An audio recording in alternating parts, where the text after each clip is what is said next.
Do you have a horse that's very fidgety in the cross ties, or it doesn't like to tie? Or maybe your horse is trying to chew on you instead of standing still and minding its own business. Hi, I'm Kelly with Summit Riding Academy, and I'm here to talk to you today about a few tips that will help your horse be a little bit happier while it's standing tied. This here is Sammy, and Sammy is only 3 years old, so he doesn't exactly tie the best. He's very interested in everything but what he's supposed to be doing, as you can see. He's eating ribbons. But if you take the time with them, they can actually become nice to groom and nice to deal with. One of the things that I like to do is give them something to eat. So I go and get a hay bag, and I make sure that he has something to do besides chew on ribbons or chew on me or jump around. So I'm trying to focus his attention somewhere else besides what he wants to do. So he right now is typically, if I were to tie him without a bag of hay in front of him, he has been known to rear. He's been known to try to fight the tie. He's been known to do all sorts of things, but he's quite a large boy, as you can see, and so that's a little frightening for people.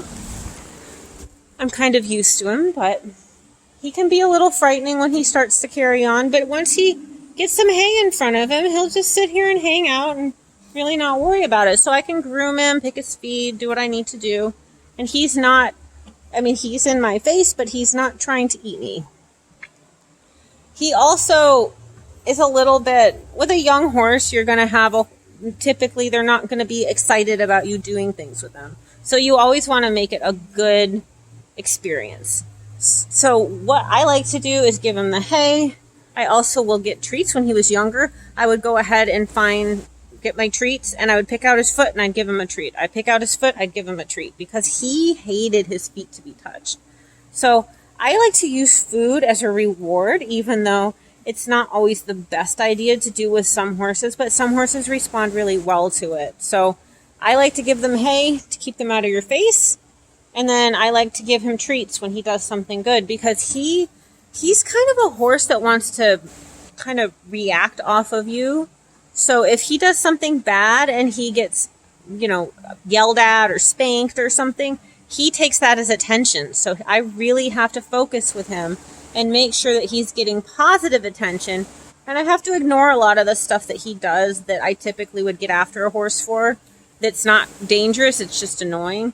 So I ignore that stuff and I go after the things that are really bad instead, and I try to reward him when he's good, so that he actually has good experiences and he's not trying, like the bad kids want to, any attention is good attention, and that's kind of how he is. So I really have to focus on giving him rewards and focus on giving him something else to do. So he's standing pretty good right now.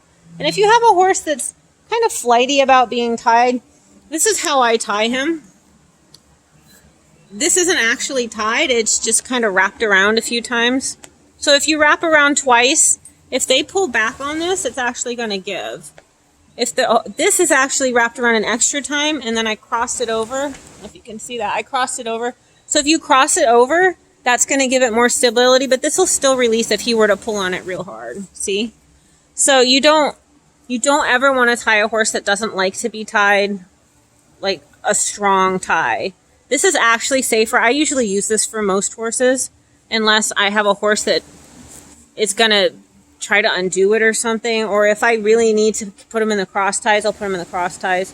But even in the cross ties with a horse that I don't trust, I usually will tie the edges of the cross tie like that instead of putting them in a hard cross tie. So you have to remember to be safe.